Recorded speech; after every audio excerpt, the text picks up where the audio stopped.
Hi friends, and welcome back to the Gubba Homestead. I'm Gubba, and come on into my kitchen. Today we are going to be making dinner involving ingredients from our food storage. So I have some dried milk here and freeze-dried vegetables because we are going to make a vegetable pot pie. The recipe is on my website, also down below. If you want to learn how to build a food storage, I have a food storage course that walks you through how to build food storage, and also my prepper's guide to food storage has a lot of resources, helps you keep track of your food storage that you can all check down in the description, because I want to show you guys that you can make delicious meals. This is something that I love to cook on the regular, but I haven't used my food storage items before, so I thought, heck, why not? Let's do it so I can show you guys how to rehydrate things that you freeze dried and how dried milk works. This is just powdered milk that I have down in my long-term storage. I have the recipe printed out right here to follow along. So the first thing we're going to be doing is preparing the biscuit topping, which does require milk. What I love so much about having this on hand is if you don't have milk in the fridge right now, like I don't, you can just use powdered milk, rehydrate it, and you have milk. Super easy. You should always have some dried milk in your preps because like you're seeing, it's easy for recipes if you want to drink some. And I have tasted it. It tastes like milk. I prefer full fat raw milk, but this will do it if I need to have milk. So for this recipe, the pot pie, we need 2 cups of milk. To make a quart, it's 1 quart to 2/3 cup dry milk. 1 quart is 2 pints. We need 1 pint. So we are going to do 1 pint of milk to 1/3 cup of dry milk. And what I found, I actually like to add a little more milk than it says on here because I like my milk a little more creamy than on the skim side. So that's what we're gonna do. I just filled up this cup, which I love having this big liquid measuring glass. Comes in so handy, to 2 cups. Now, you can see on the back of here, it has the directions and it has the proportions of what to add. I am going to try my best to not make a mess. We need 1/3 cup. Oh, that's okay because like I said, I like to add in just a little extra because I like my milk a little more thick. We're just gonna whisk this together.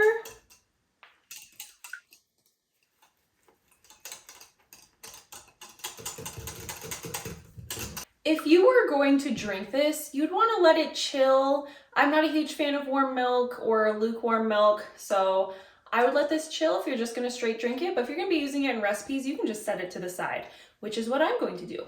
Next, I'm going to get a bowl out so we can combine our flour, baking powder, salt, and cold butter. So to make the biscuits, I have some crumpled butter right in here. I have 6 tablespoons and it's cold. When you make biscuits, you want to use cold butter because the cold butter creates pockets when you're baking. We have baking powder, which is going to help the biscuits rise. We're going to use 3 teaspoons of it. And then we have salt for 1/4 teaspoon. And then we have 2 cups of flour. So we are going to mix all of this up, cut the butter into the flour mixture. This is where you'd use a pastry cutter or you can even use a butter knife. I'm going to use my hands, which you'll see. And then we'll add in the milk at the end, and then we'll set aside while we make our vegetables. And speaking of our vegetables, we are going to get them hydrated right now. I freeze dried these a year ago, so I'm just going to open them up. We're going to add some water and then let them hydrate while we are making the biscuits. Before we get to biscuit making, I'm just going to open this up. Now I could reuse this Mylar bag, reseal it, taking out the oxygen absorber.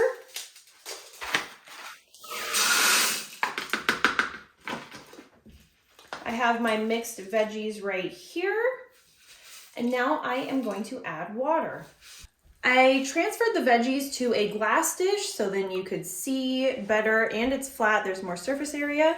And you don't want to overhydrate, like I wouldn't want to fill this thing with water. So I'm just gonna add water, let it soak, add more water, let it soak, because if you add too much water, you're just gonna have a soggy mess, but then you can let it rehydrate slowly. I'll mix it around, and yeah, this is how I do it. You can see that the veggies are already rehydrating. So I'm just gonna mix up, make sure all the veggies get some water, smooth it out, do the same thing. You can see the peas are really coming back. Now we're going to make the biscuits. So that's just butter that you are going to cut up. This is again where you use your pastry cutter. I'm gonna add in flour,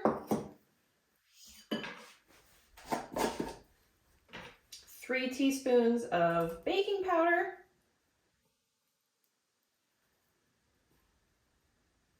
okay, and then a 1/4 teaspoon of salt, which I'm just going to guesstimate. I like salt anyways, I like my things a little salty. So now this is where you'd mix it up and then cut in the butter. You just want it to be crumbly. Again, I'm just gonna use my hands here in a minute. I'm gonna cut up the butter a bit. The butter's cold, but not like it's frozen. Frozen butter, you would be really difficult to do this. You want cold, but not so cold you can't cut it. You want it to resemble like little peas in your biscuits. So I'm just going to get in here and just crumple it up. I find this is the easiest. This is what I do for this recipe. So we are pretty much there. It feels like sand. There's still some chunks of butter, which is fine, but it doesn't quite feel like flour, it's smooth. So we're going to add in a cup of milk. All right. Okay, so now just mix that together. Here's our biscuit dough. This is what will go onto our pot pie. This is what it looks like up close. Kind of like Play-Doh almost. Here's our veggies after soaking for about 5 minutes. You can see they're pretty much almost rehydrated, and there's still a little water on the bottom, but they're not overly soaked. So I'm still just gonna let those sit. This is the very fun part. So in my kitchen, I like to mix things up. This recipe calls to cook some onions and butter, and that's sort of how you start out the sauce, right? I made bacon today, and I have bacon grease still in here, so I am going to be cooking this up in bacon grease. I don't know about you, but that sounds pretty delicious to me. First thing I'm gonna do is put some onions in here. So again, we're also using our frozen food storage. I have some onions that I need to get through by summer, the rest of these. And then we are going to whisk in the flour and get that kind of gravy going, then the milk, and then we'll add in the veggies in the end. Right now I'm gonna start preheating the oven to 425. Our cast iron skillet has warmed up. The grease has melted. I'm just gonna add in some onion. There's carrot and celery in here as well, which if that gets into my pot pie, more the merrier.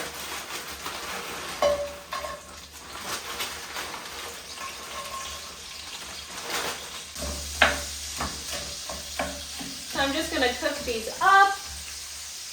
And now that I'm thinking about it, I'm gonna throw in some garlic. And that's what I love about simple recipes like this. You can mix and match. You could even throw in chicken to this. It'd be really good. We just put in a tablespoon of garlic. I'm gonna let this saute, and then I am going to add 3 tablespoons of flour. Then we will add our milk and season it up.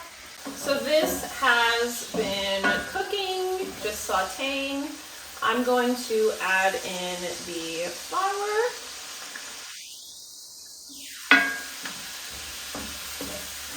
This is what is going to thicken it up. And I'm going to cook this for 1 to 2 minutes. And I have been adding more water to this as well as it soaks it up.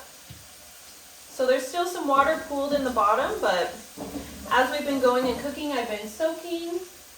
All right, so now I'm going to add in that 1 cup of milk that we had left over. And I'm just gonna stir this around because we want to incorporate the flour mixture into the milk. And I'm gonna turn this down to a low heat. It was currently on medium. And I'm going to season it with pepper. I also have some rosemary here. Rosemary sounded really good. This is already thickened up. I'm going to put it on low. Some rosemary and some sage. You can also do thyme. Thyme would be really good with this. This also calls for veggie broth. And I do have veggie broth, canned veggie broth. But I want to just use water in this right now because I don't want to open up one of my jars of veggie broth because I'm going to be eating this for a few leftovers. So kind of how I'm planning and using my food storage, you can see I don't want to open up a can and let it sit because I don't have a plan. So we're just going to use water. It's already so full of flavor right now just because of the bacon grease that we used. So we're going to stir this in because now it's more liquidy, and then it will thicken back up. And then after it thickens, then we add in our veggies. Could have also just done 2 cups of milk as well instead of 1 cup. Instead of 1 cup milk, 1 cup veggie broth. Do you see, like, it's just so nice because this recipe can just be taken and mixed up to whatever you want, kind of whatever you have on hand, and you just cook according to your heart. Now this is just simmering. Yum, it smells so good, it smells super good. I'm going to throw in some salt and we're just gonna let it simmer and thicken. This has been simmering for about 5 minutes. It is the perfect consistency. It's not so thick that you're gonna be eating like a goop, but it's not so thin that it's just incredibly runny. It's the perfect consistency. It's how I like it. If you want it more thick, you could have added less liquid. You could have done more flour. So there are things, as you can see as we're cooking together, to make things the way that you want them and the way that they taste good. And I did taste this and it has like a bacon flavor and I am obsessed. I've also been checking my veggies. They've been as I was saying that, they have been rehydrating in water this whole time. I am now going to add them to here. So this is where it will get fun. We're gonna add in our veggies. So we have our veggies added in now. I'm just going to mix this up and it smells so good. Again, you could add chicken into this.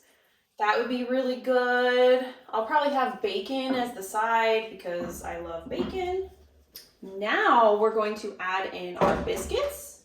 This is super easy. So these are going to stick to your hands. But you just take them and you just plop them on top.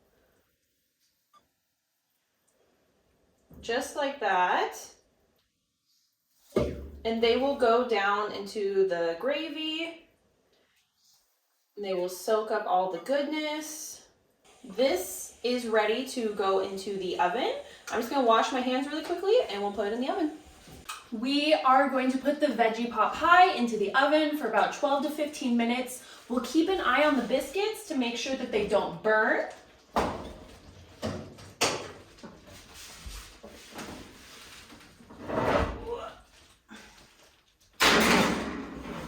Yum.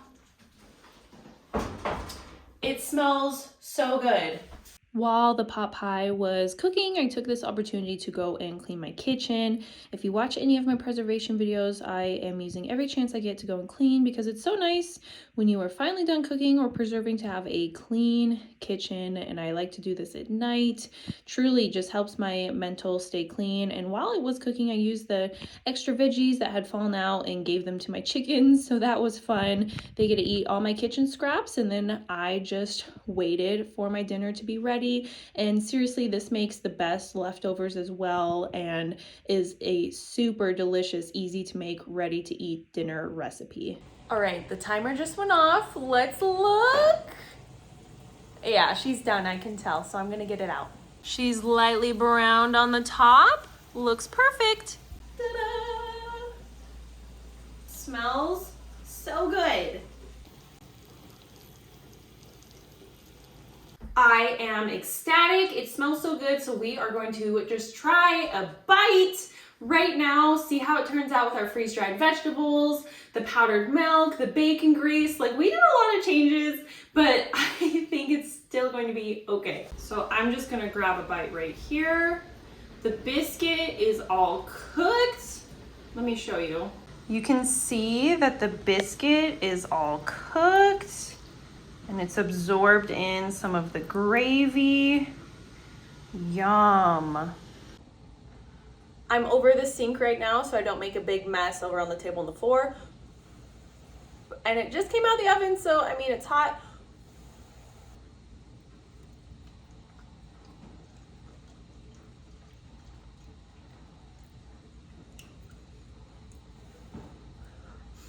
This is so good. But I also don't want to burn my mouth. That is amazing. The vegetables are cooked perfect. The biscuits are cooked perfect. There's that hint of like bacon grease in there, but it's not overwhelming. I love the rosemary that I threw in. This was amazing. The perfect homestead cast iron dinner. Thank you so much for making it with me. Oh my gosh. It is so good. Again, if you want to make it, the recipe will be in the bio down below, and you already know you can mix it up however you want it to taste. It is so good and so easy. And I just gotta say thank you so much for cooking with me. I love having you in my kitchen. Thank you for coming along and spending your time here, and I will see you guys next time. Don't do anything you got one do, and have a good day. Bye, you guys.